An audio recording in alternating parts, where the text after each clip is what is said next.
Captain Lee Jaewon walked through the metal corridors of Orbital Station Kepler 7. His boots made soft clicking sounds on the smooth floor.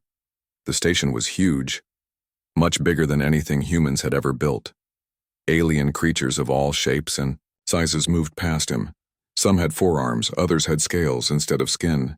A few floated in the air without touching the ground. Lee adjusted his dark blue uniform. The fabric felt stiff and formal. He did not like wearing it. But today was important. Today, humanity would try to join the Galactic Commerce Guild. If they succeeded, Earth would finally have a place in the galaxy's biggest trade network. Behind Lee walked Park Minho. Park was the security chief for this mission. He was shorter than Lee, but much stronger. His eyes moved constantly. He watched every alien they passed. He looked for danger in every shadow. That was his job. Keep the human team safe. Captain, Park said quietly. The reptile creature is watching us again. Lee looked ahead. Their alien guide walked 10 steps in front of them. The creature was tall and covered in green scales. Its name was Kethril. It belonged to a species called the Vorthak. The Vorthak worked as enforcers on most space stations. They kept order. They made sure everyone followed the rules. Kethril had been assigned to guide the human team through the station. But Lee noticed something strange. The alien kept looking back at them. Not in a friendly way. More like it was studying them. Like they were some kind of puzzle. I see it too, Lee whispered back to Park. Stay alert. The corridor they walked through was wide and bright. Strange symbols covered the walls. Lee could not read them. The symbols belonged to dozens of different alien languages. Each species had added their own writing to mark important places. They passed a group of tall, thin aliens with too many joints in their arms. The creatures spoke in musical sounds. Next to them stood some short, furry beings that reminded Lee of Earth bears. But these bears wore clothes and carried advanced computers. Humans are very small, one of the bear creatures said to its friend. Lee understood the words because of his translation device. The small machine in his ear changed alien speech into Korean. Yes, the other bear replied, and they have no fur. How do they stay warm? Lee smiled. Humans were new to this part of the galaxy. Most aliens had never seen one before. To them, humans probably looked as strange as they looked to humans. The group continued walking. They passed shops selling alien foods. Strange smells filled the air. Some were pleasant. Others made Lee want to hold his breath. They walked by trading posts where aliens bought and sold goods from across the galaxy. Everything seemed busy and important. Dr. Kim should be here soon, Park said. He checked his wrist computer. Her meeting with the archaeology department should be finished by now. Lee nodded. Dr. Kim Nari was the third member of their team. She studied alien cultures and ancient history. The Galactic Commerce Guild wanted to test human knowledge before accepting them as members. Dr. Kim was their best chance to prove humans were smart enough to join. Kethril suddenly stopped walking. The alien turned around to face the humans. Up close, Lee could see that Kethril's eyes were not like human eyes. They were larger and had a yellow color. The pupils were narrow slits, like a snake's eyes. We must wait here, Kethril said. The translator made his voice sound flat and mechanical. Dr. Kim will meet us at this location. They stood in front of a large junction where several corridors met. Aliens moved in all directions around them. Lee watched a floating jellyfish creature drift past. Its body was see-through and glowed with soft blue light. Behind it walked a robot that looked almost human except for its silver skin. Captain Lee, a familiar voice called out. Lee turned to see Dr. Kim Nari approaching them. She looked excited about something. Her dark hair was pulled back in a neat style. She carried a small bag over her shoulder. Inside the bag, Lee knew, were the computer, files and research notes she would need for their presentation to the guild. How did your meeting go? Lee asked. Very interesting, Dr. Kim replied. She had a strange smile on her face. The aliens know much less about ancient history than they think they do. Kethril's scaly head turned toward Dr. Kim. The alien's eyes narrowed even more. What do you mean by this statement? Dr. Kim looked at the alien guide. Oh, nothing important. Just some small differences in historical records. But Lee could tell she was hiding something. Dr. Kim had discovered something during her meeting. Something significant. He decided not to ask about it now. Not in front of their alien guide. Kethrel began walking again. He led them deeper into the station. The corridors became quieter. Fewer aliens walked in this area. The walls here were different too. Instead of the bright metal they had seen before, these walls were made of some kind of dark stone. Strange patterns were carved into the stone. This section of the station is very old, Kethrel explained. It was built by the first builders, the species that created this station thousands of years ago. What happened to the first builders? Park asked. They disappeared, Kethrel said. Like many ancient species, the galaxy is full of ruins left by civilizations that vanished long ago. They walked for several more minutes. The corridor became even quieter. Lee realized they had not seen any other aliens for some time. Finally, Kethrel stopped in front of a large metal door. The door was covered with warning symbols. Even without being able to read the alien writing, Lee could tell the symbols meant danger or forbidden. Kethrel turned to face the human team. His yellow eyes looked directly at Lee. The enforcer frowned. This zone's off limits. The alien's words were clear and firm. No one was allowed to pass through this door. The area beyond was restricted. Lee was about to ask why when something unexpected happened. Dr. Kim reached into her bag. She pulled out a small rectangular card. The card was made of some kind of metal Lee had never seen before. It seemed to change color as she moved it. Sometimes it looked silver. Sometimes it looked gold. Sometimes it looked like it was not there at all. Without saying a word, Dr. Kim threw the card to Kethrel. The alien caught the card automatically. As soon as his scaled fingers touched it, his entire body went very still. His yellow eyes became wide. He stared at the card like he had never seen anything so surprising in his life. This is impossible, Kethrel whispered. His mechanical translator could barely handle the shock in his voice. This cannot be real. Lee looked at Park. Park looked back at Lee. Neither of them understood what was happening. What was so special about the card Dr. Kim had given to their guide? Kethrel held the card up to a scanner next to the forbidden door. The scanner glowed, bright green. There was a soft beeping sound. Then the massive door began to slide open. How do you have this? Kethrel demanded. He turned to stare at Dr. Kim. This is a Council of Ancients access card. Your species should not possess such technology. Dr. Kim smiled. Maybe your species doesn't know as much about our species as you think. The door finished opening. Beyond, it lay a corridor that seemed to stretch on forever. The walls glowed with soft light that came from no visible source. The air that flowed out of the corridor smelled different, older, like it had been trapped in that space for a very long time. Dr. Kim, Lee said carefully, what exactly did you discover in your meeting today? She looked at him with that same mysterious smile. I discovered that we've been here before, Captain, a very long time ago. Kethrel was still staring at the access card in his hands.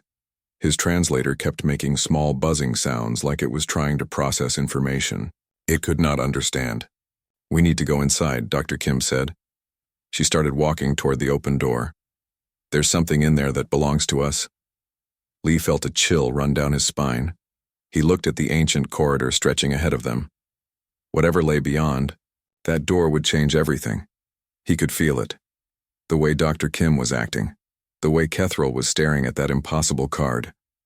Something was about to happen that would make their simple trade mission much more complicated. Park moved closer, to Lee. Captain, he said quietly, I don't think we're just here to join a trade guild anymore. Lee nodded. He was starting to think Park was right. They were about to discover something that would change not just their mission, but possibly humanity's entire place in the galaxy. He took a deep breath and followed Dr. Kim through the forbidden door. The corridor beyond the forbidden door was unlike anything Captain Lee Jae-won had ever seen. The walls seemed to glow from within, not bright like electric lights, but soft like moonlight. The glow moved in slow waves, as if the walls themselves were breathing. The floor was smooth and warm under his feet. Even through his boots, he could feel a gentle warmth rising from below. Dr. Kim Nari walked ahead of them with confident steps. She moved like she knew exactly where she was going. Behind Lee, Park Minho stayed alert. His hand rested near his weapon, ready for trouble. And behind all of them, Kethril followed slowly. The alien kept looking at the access card in his hands like it might disappear if he stopped watching it. "Dr. Kim," Lee called out, "how do you know about this place?" She did not stop walking. "I told you, Captain, we've been here before." "That makes no sense," Park said. "Humans have never been to this station before today." Dr. Kim finally stopped. She turned to face the group. In the soft light of the corridor, her face looked different. Older somehow, like she was carrying the weight of some great secret. "Not us personally," she said. "But our species, our ancestors, they were here long ago." Kethril made a sound like choking. His translator struggled to change the sound into words. "Impossible. Humans are a young species. You achieved space travel only recently. The records show this clearly." "The records are wrong," Dr. Kim said simply. They continued walking down the glowing corridor. The walls began to change as they moved deeper inside. Strange symbols appeared in the light patterns. The symbols were different from the alien writing they had seen in other parts of the station. These symbols looked simpler, more familiar. Lee stopped walking. He stared at one section of the wall where the symbols were brightest. Something about the patterns seemed almost recognizable, like words he had seen before, but could not quite remember. "Dr. Kim," he said slowly, "these symbols, are they Korean?" She finished for him. "Very old Korean, from before our written language changed to its modern form." Park's mouth fell open. "That's impossible. Korean writing developed on Earth? How could it be here on an alien space station?" Dr. Kim pointed to a large door at the end of the corridor. The door was covered with the same glowing symbols. As they approached, the symbols became clearer. Lee could almost read some of them. Now, they were definitely Korean. Ancient Korean, but still recognizable. "Because," Dr. Kim said, "we wrote them." The door opened as they approached. Inside was a vast chamber filled with tall crystal columns. Each column was as thick as a tree trunk and reached up to a ceiling so high it disappeared in darkness. Inside each crystal column, lights moved like tiny stars. The lights pulsed in patterns that seemed almost like heartbeats. "What is this place?" Park whispered. "The Archive of Lost Worlds," Dr. Kim answered. "A library that contains the records of every civilization that has disappeared from this galaxy. Every species that once existed but no longer does." Kethril finally spoke. His voice was very quiet. "The Council of Ancients built this archive. It is the most sacred place in known space. Only the highest leaders of the oldest species are allowed to enter here." "Then why are we here?" Lee asked. Dr. Kim walked to one specific crystal column near the center of the chamber. The lights inside this column were different from the others. They were white instead of blue, and they moved in patterns that looked more organized, more purposeful. 3 months ago," Dr. Kim began, "human archaeologists were exploring a dead planet called Kepler 442b. The planet had no life on it, no atmosphere, nothing but rocks and ruins. But the ruins were interesting." She touched the crystal column with her hand. The lights inside began to move faster. The column started to glow brighter.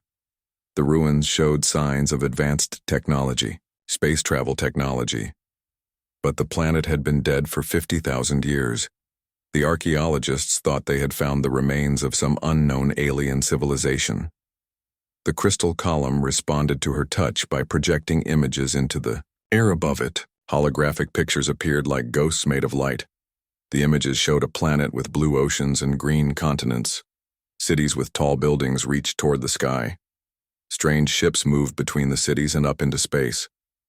But when they Tested the genetic material they found in the ruins, they made an impossible discovery, Dr. Kim continued.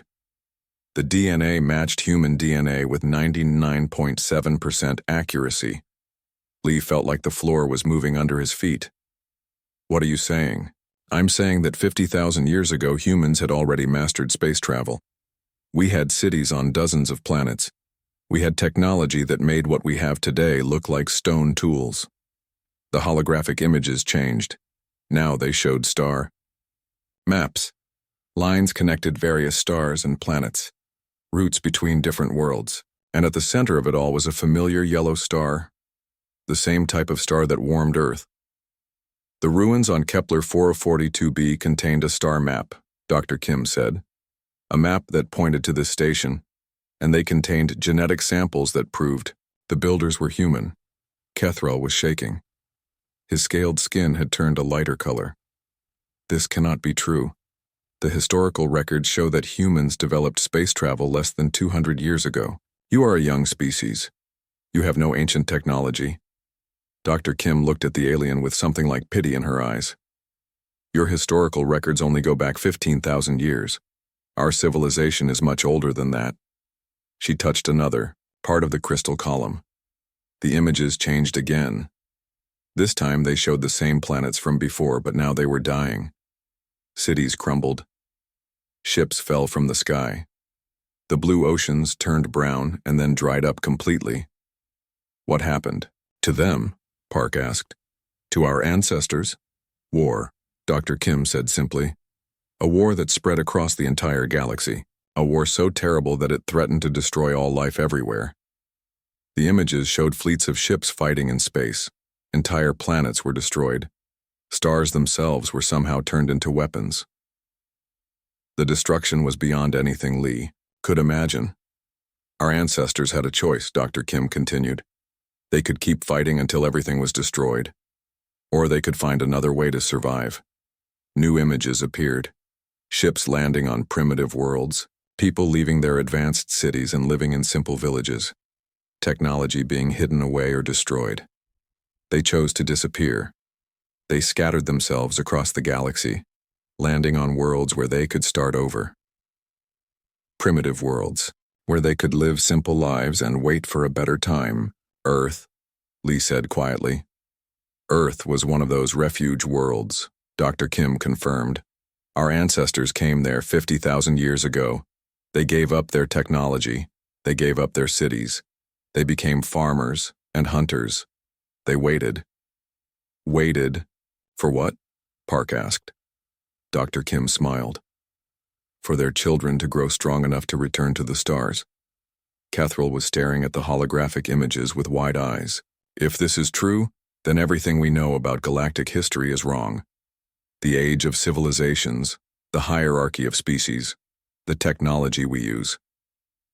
What do you mean? Lee asked. Much of our current technology, Kethral said slowly, was reverse-engineered from ruins we found on dead worlds. Ruins we thought belonged to unknown alien species. If those ruins were actually left by ancient humans. Dr. Kim nodded. Then your entire civilization has been built on the foundations of ours. The crystal column suddenly flashed bright white. An alarm sound echoed through the chamber. The sound was soft but urgent. What's happening? Park asked. Dr. Kim looked worried for the first time since they had entered the forbidden area. Someone knows we're here. The station's security systems have detected unauthorized access to the archive. Kethral checked his wrist device. The small screen showed red warning symbols. Multiple security teams are moving toward this location. 3 different factions, they all want to find out what's happening here. Which factions? Lee asked. The hegemony military forces, the trade consortium security, and the purist movement. Kethral's voice was grim. If they work together, we will not be able to escape. Park was already moving toward the chamber entrance. How much time do we have? Maybe 10 minutes, Kethral replied. Dr. Kim was still, touching the crystal column. More information was flowing from it into her portable computer. I need 5 more minutes to download the important files. You might not have 5 minutes, Lee said. If 3 different security forces are coming here, they must think this discovery is very important. They're right, Dr. Kim said. If this information becomes public, it will change the balance of power in the entire galaxy. Some species will lose their status as senior civilizations. Others will demand new rights and territories. The alarm sound was getting louder. Through the chamber entrance, they could hear the sound of many footsteps approaching. Heavy boots. Military boots. "Captain," Park said urgently, "we need to make a decision. Do we run now, or do we stay and face whatever's coming?" Lee looked around the ancient archive, at the crystal columns holding the secrets of lost civilizations, at the holographic images still showing the rise and fall of ancient humanity, at Dr. Kim frantically copying data that could change everything. He thought about the choice their ancestors had made 50,000 years ago.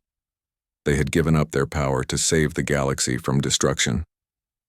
Now their descendants faced a similar choice. Run and hide the truth, or stand and face the Kansi. The first security team entered the archive chamber with weapons ready. They wore dark armor and moved like trained soldiers. Lee recognized the species. They were called hegemony troops, 4 armed warriors known for their fighting skills.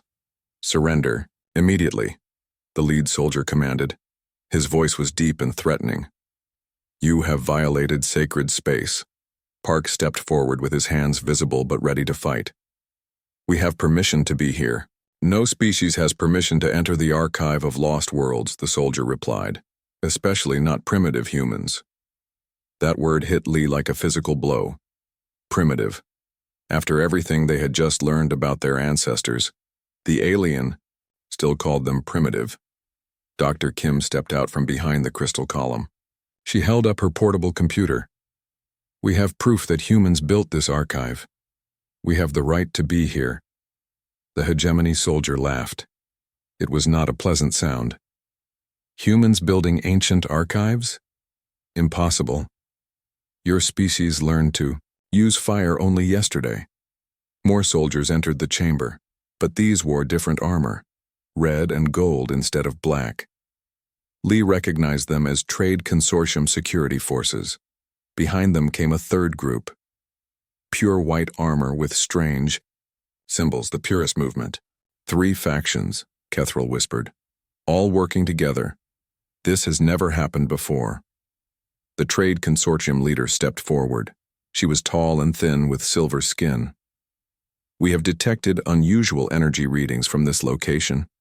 Our scientists believe you have activated dangerous ancient technology." "Technology beyond your understanding," added the Purist commander.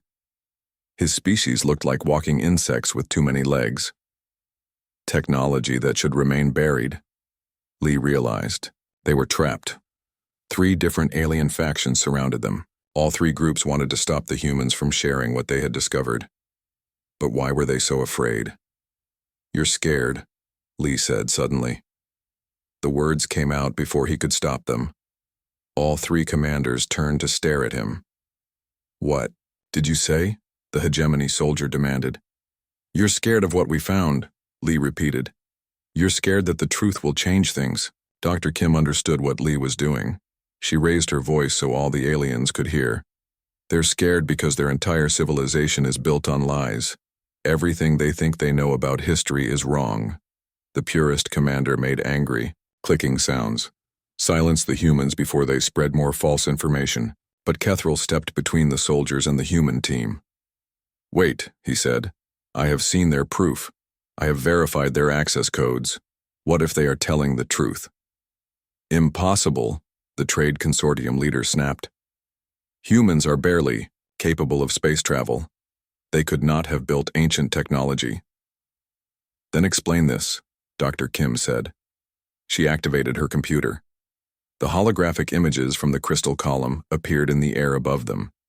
Images of ancient human cities, images of advanced human technology, images of human star maps that matched the current galactic trade routes. The alien soldiers stared at the images in shocked silence. Some lowered their weapons without thinking. Others stepped backward as if the images might hurt them. "Fake," the hegemony commander said finally. "Computer-generated lies. Test the genetic samples, Dr. Kim challenged. Test the archaeological evidence. Test the star maps. Everything can be verified. Even if it were true, the purist commander said, it changes nothing. Humans are weak now. You lost your power long ago. The strong rule the galaxy today. Park laughed. It was a cold sound. Are we weak? We're standing in your most sacred archive. We opened doors your technology couldn't open. We accessed information your best scientists never found. The trade consortium leader looked worried. What information? Information about where your technology really came from, Dr. Kim said. Information about who really built the systems you use every day. She touched her computer again. New images appeared. These showed alien cities built on top of ancient, human ruins. They showed alien technology that was clearly modified versions of human designs. They showed the foundation of galactic civilization itself. Your jump drive technology, Dr. Kim said, pointing to one image. Reverse engineered from human ruins on the Centauri system. Your translation software, based on human language algorithms found on abandoned colonies. Your gravity control systems, copied from human engineering on dead worlds. The silence in the chamber was complete.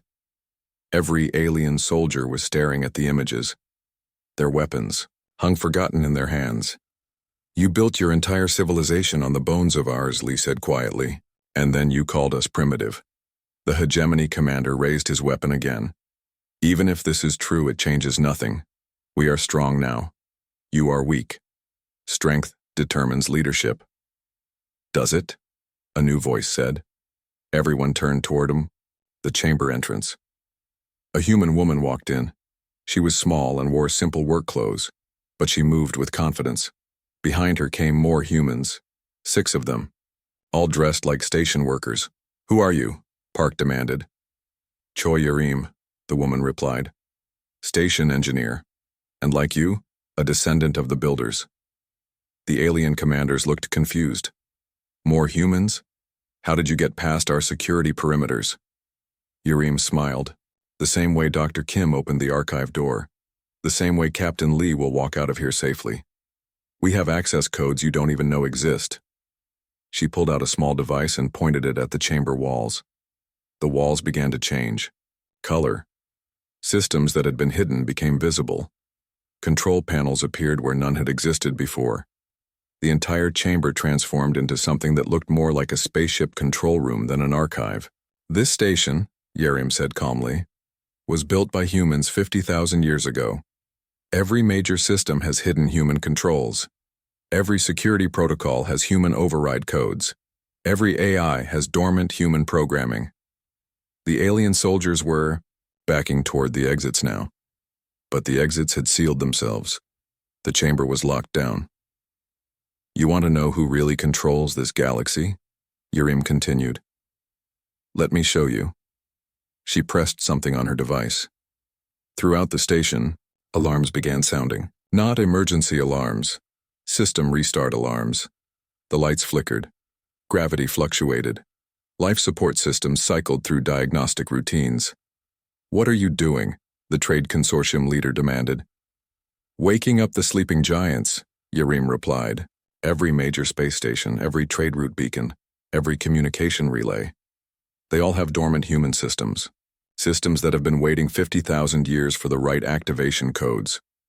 The chamber walls now showed displays from across the galaxy. Space stations going into diagnostic mode. Trade ships losing navigation control.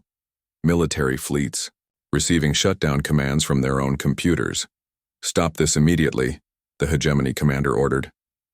Why? Lee asked. Afraid of losing control? Afraid of discovering that you were never really in control to begin with? The displays around the chamber showed chaos spreading across the galaxy. On the Vorthak homeworld, ancient monuments were activating systems that had been dormant for millennia. In the Trade Consortium's central banking networks, hidden human code was revealing financial records that showed the true ownership of key resources. Yarim worked at multiple control panels that had emerged from the walls. Her fingers moved across displays showing star maps, system diagnostics, and communication networks. 50,000 years ago, our ancestors didn't just disappear, she explained while she worked. They prepared for their return. The Purist. Commander was frantically trying to contact his superiors, but his communication device was not working. The networks are compromised. All of them. Not compromised, Dr. Kim corrected. Reclaimed. Every piece of technology you think belongs to you was built on human foundations. The original programming is still there, waiting. Kethril was staring at his own equipment as it displayed information he had never seen before. My scanner is showing building schematics I do not recognize, floor plans that do not match station records. Because the station is bigger than you thought, Yarim said. There are entire sections that have been sealed for 50,000 years, sections that are opening now. Through the chamber floor they could feel vibrations. Somewhere in the station, massive machinery was starting up. Systems that had not run for 50 millennia were coming back to life. The hegemony commander tried to force his way to one of the exits, but the door would not respond to his commands. Open this door immediately or face the consequences. What? Consequences? Park asked. Your fleets can't reach us, your communication systems are down, your own technology is turning against you. On the displays they could see hegemony warships trying to approach the station, but their navigation systems were directing them away from their intended course. Trade consortium vessels were being forced to return to port by their own autopilot systems. Purist movement ships had lost all weapon control. This is impossible, the trade consortium leader said. Our technology is our own. We developed it ourselves. You modified human technology, Dr. Kim said. Like finding an abandoned house and painting the walls. You changed the surface, but the foundation remained the same. Yarim activated another control panel. The chamber's ceiling became transparent, showing the space around the station. Dozens of ships from various species were approaching, but they were all moving in patterns they had not chosen. Their courses were being controlled by navigation systems they thought they understood. The navigation networks, Yarim explained, the hyperspace beacon system, the trade route mapping protocols, all based on human technology, all controllable by human access codes. You're taking control of the entire galaxy, the Purist commander accused. No, Lee said. We're revealing that control was always an illusion. You thought you ruled through superior technology, but the technology was never yours. The displays showed more changes happening across known space. On alien worlds, ancient ruins were coming to life. Structures that aliens had assumed were just decorative monuments were revealing themselves as functional buildings. Underground, facilities were opening. Sealed vaults were unlocking. What was in those vaults? Kethril asked quietly. Knowledge, Dr. Kim replied. History, technology. Everything our ancestors preserved for their return. And weapons? The hegemony commander demanded. Yarim paused in her work to look at him. If we wanted to use weapons, would you still be alive to ask that question? The commander had no answer. Our ancestors could have destroyed every other species in the galaxy, Lee said. Instead, they chose to disappear. They chose to let other civilizations grow and develop. They chose peace over domination. Then why reveal yourselves now? The trade consortium leader asked. Because it's time, Dr. Kim said simply. Time for the galaxy to grow up. Time to stop building power structures based on who has the biggest weapons. Time to start building civilization based on cooperation and wisdom. The vibrations in the station were getting stronger. Through the transparent ceiling, they could see new structures emerging from the station's hull.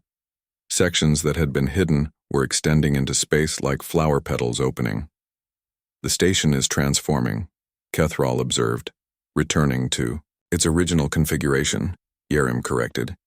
What you thought was orbital station Kepler 7 was actually just the emergency shell our ancestors built around their real station. The real station is much larger. The displays now showed the station from the outside. What had appeared to be a standard trade facility was revealing itself as something far more complex. Elegant spires extended into space. Docking bays opened that could accommodate ships 10 times larger than anything currently in service. Communication arrays unfolded that could reach across the entire galaxy. This is the real archive of lost worlds, Dr. Kim said. Not just a library, a command center, a place where representatives from across the galaxy could meet and work together. Work together for what? The Purist commander asked suspiciously. For the future, Lee replied. Our ancestors saw what happened when different species fought. For dominance. They saw entire civilizations destroyed by war. They built this place as an alternative. The alien commanders were looking at each other uncertainly. The situation had changed completely. They had come here to arrest 3 humans and suppress dangerous information. Instead, they found themselves witnessing the return of the galaxy's ancient architects. What happens now? Kethril asked. He seemed to be the only alien willing to accept what they were seeing. Now we make a choice, Yerim said. The same choice our ancestors made 50,000 years ago. Do we use our power to dominate others? Or do we use it to build something better? The chamber fell silent except for the humming of awakening systems. Outside, the transformed station continued to unfold like a mechanical flower blooming in space. Across the galaxy, ancient human systems waited for commands that would reshape civilization itself. The future hung in the balance, waiting to see what humanity would choose to do with its rediscovered power. The transformed station hummed with energy, as ancient systems fully activated. In the main chamber, displays showed the scope of humanity's hidden influence across the galaxy. Every major trade route, communication network, and navigation system had dormant human protocols. Kethril stepped forward, away from the other alien commanders. I have spent my life enforcing a hierarchy I thought was natural, strong species ruling weak ones. But if humans were the first to achieve advanced civilization, then the entire foundation of galactic society is built on a lie, Dr. Kim finished.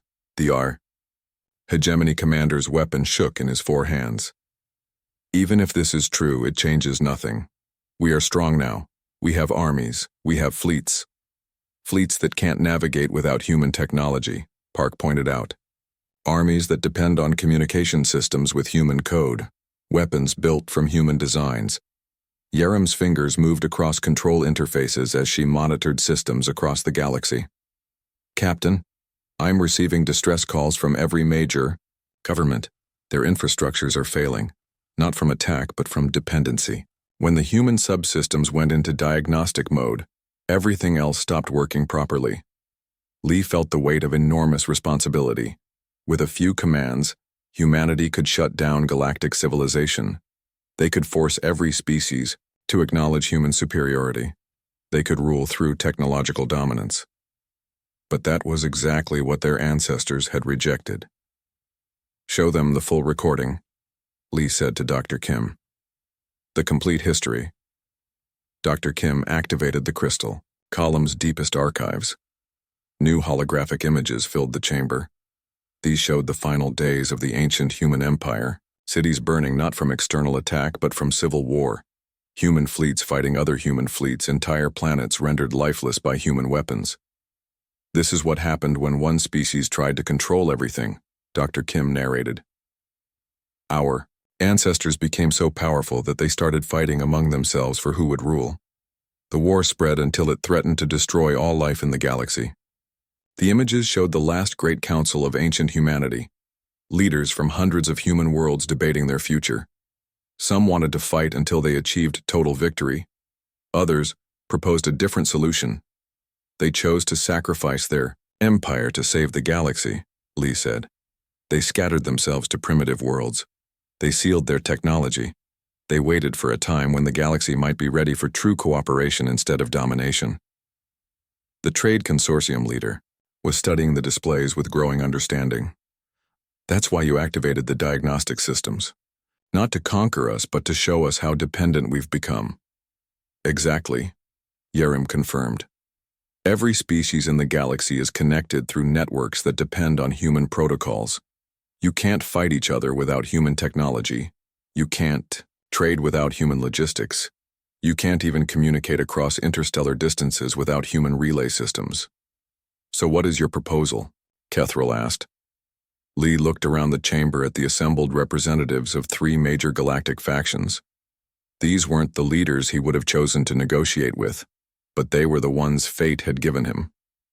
A new galactic council, he said. Not based on who achieved space travel first or who has the most weapons or who controls the most resources. Based on cooperation and mutual benefit. With humans in charge, the purist commander said suspiciously. With humans as facilitators, Lee corrected. Our ancestors learned that trying to control everything leads to destruction. We don't want to rule. We want to help build something better.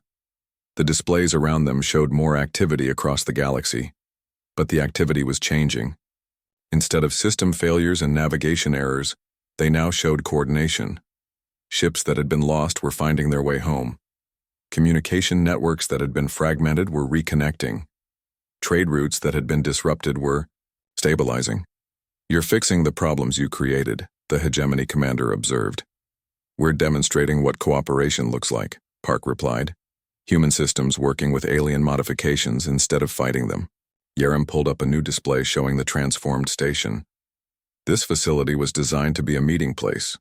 Neutral territory where representatives from different species could work together on common problems. Climate disaster, resource, scarcity, territorial disputes, problems that affect everyone. And if we refuse? The trade consortium leader asked. Then nothing changes, Lee said. We reseal the systems. We return to hiding. You go back to your old ways of doing things. But you'll know the truth. You'll know that your independence was always an illusion. The alien commanders exchanged glances. They were facing a choice that would reshape their understanding of reality. Accept that their civilizations had been built on human foundations and work toward cooperation, or reject the truth and continue living a lie. There is another option, the hegemony commander said grimly.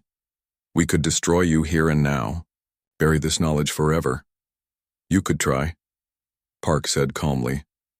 But the knowledge has already spread. Every major archaeological site in the galaxy is transmitting historical records. Every ancient ruin is broadcasting the truth. Every sealed vault is opening its archives. The displays confirmed his words. Across known space, ancient human sites were revealing themselves. Museums on alien worlds were discovering that their most prized artifacts were actually human in origin. Universities were finding that their historical databases contained massive gaps and inconsistencies. The truth is already out there, Dr. Kim said. The question is what we do with it. Kethral made a decision that surprised everyone, especially his fellow enforcers. He removed his weapon and placed it on the floor. I choose cooperation. If humans built the foundation of our civilization, then perhaps they can help us build something better. The purist commander hissed in anger. Traitor, you bow to inferior species. I bow to superior wisdom, Kethral replied. A species that chose sacrifice over conquest. A species that chose to wait 50,000 years for the right moment rather, than rule through force. That is true strength. The trade consortium leader was watching the economic data flowing across the displays. The markets are stabilizing. Trade is actually flowing more efficiently than before. Your system's improvements are benefiting everyone. Because cooperation is more efficient than competition, Yerem explained. When everyone works together, everyone benefits. This is madness, the purist commander declared. Species should remain separate, each ruling their own territory. That leads to conflict, Lee said. Borders create tension. Territory creates jealousy. Our ancestors tried that approach. It nearly destroyed everything. The hegemony commander was still holding his weapon, but he seemed uncertain.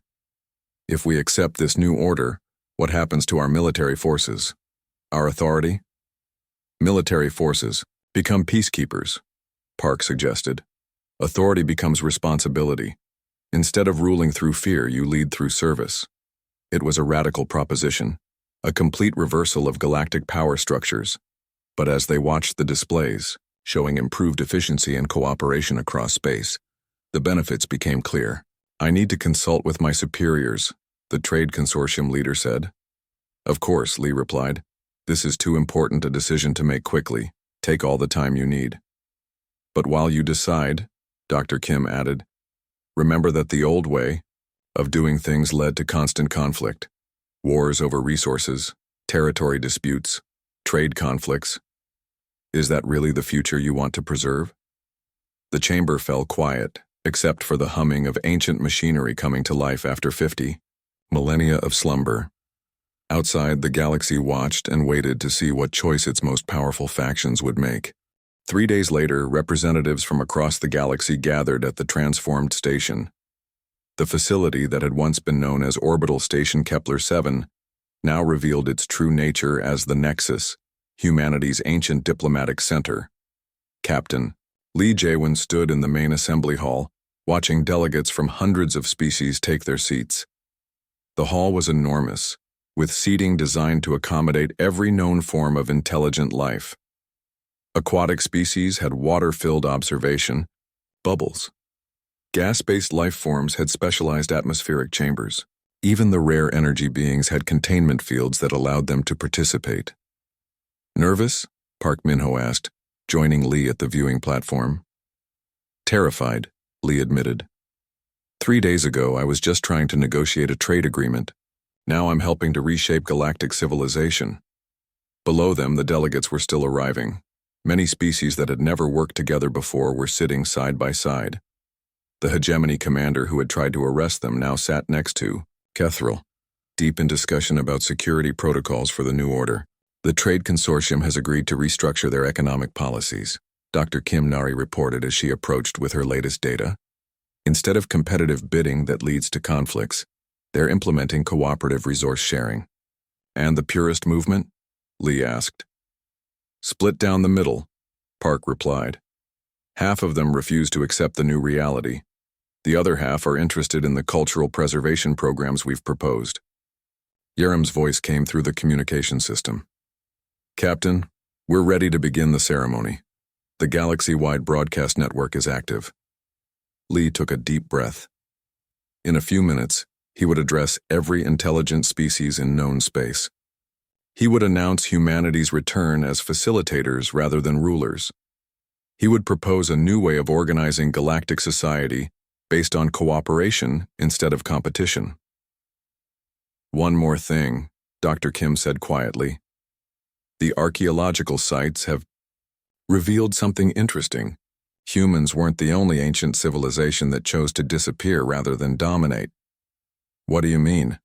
Lee asked. We found records of at least 6 other species that made similar choices over the past 50,000 years. They saw the dangers of unlimited power and chose to step back. Some went into hiding like our ancestors. Others transformed themselves into energy beings or uploaded their consciousness into digital realms. Park's eyes widened. You mean there might be other ancient civilizations watching what we do here? Possibly, Dr. Kim replied with a small smile. Which means we need to get this right. The assembly hall quieted as delegates took their seats. Lee walked to the central podium, which was designed to project his image and voice to every being present, regardless of their sensory capabilities. Beings of the galaxy, he began. 3 days ago, most of you believed that humans were newcomers to space, a primitive species barely capable of interstellar travel. Today, we know differently. The displays around the hall showed images from the archives, ancient human cities, star maps drawn 50,000 years ago, technology that still formed the foundation of modern galactic infrastructure. Our ancestors chose to give up their empire rather than use it to dominate others. They scattered to primitive worlds and waited for a time when the galaxy might be ready for true cooperation. A delegate from the crystalline Jektar species pulsed with questioning colors. Lee's translator converted the light patterns into words. Why reveal yourselves now? Why not remain hidden? Because the old system isn't working, Lee replied. Wars over resources that could be shared. Conflicts over territory that could be jointly managed. Competition that weakens everyone instead of cooperation that strengthens all. He gestured to the displays, which now showed the improved efficiency metrics from the past 3 days. Trade flowing more smoothly, conflicts being resolved through mediation rather than military action, resources being allocated based on need rather than political power. We propose a new galactic organization, not based on who is strongest, but on what serves everyone best, not ruled by fear, but guided by wisdom. Kethril stood from his seat. The Vorthak Enforcement Guild pledges support for this new approach. We offer our security forces as peacekeepers rather than oppressors. The Trade Consortium representative rose next. The consortium commits our logistics networks to fair resource distribution rather than profit maximization. One by one, species representatives announced their support. Not all of them. Some delegations walked out unwilling to accept a reality that diminished their perceived superiority. But enough remained to form the foundation of something new. This new organization will be called the Galactic Cooperation Council, Lee announced. Decisions will be made by consensus rather than force. Disputes will be resolved through mediation rather than war. Resources will be shared based on need rather than power. And humans will lead this council? Asked a delegate from the insectoid Kriktal hives. Humans will facilitate, Lee corrected. We'll help coordinate and organize, but every species will have an equal voice. Our ancestors learned that trying to control everything leads to disaster. We're here to help build something better, not to rule over it. The ceremony continued for hours as the framework for the new galactic order was established. Committees were formed to address resource allocation, conflict resolution, and cultural exchange. Treaties were drafted to replace the old hierarchy-based agreements. As the session ended, Lee found himself alone on the viewing platform. The delegates were departing to carry word of the new order back to their home worlds. Many were excited about the possibilities. Others were concerned about the changes ahead. Yerem joined him at the railing. The monitoring stations report that 67% of galactic governments have agreed to join the Cooperation Council. Another 20% are considering it. Only 13% have explicitly refused. Better than I expected, Lee admitted. The interesting part is the pattern, Yerem continued. The species that joined immediately were mostly ones that had been marginalized under the old system. Younger civilizations, smaller populations, fewer resources.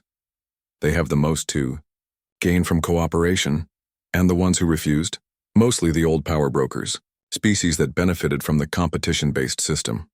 They're going to fight the changes. Park appeared at Lee's other side.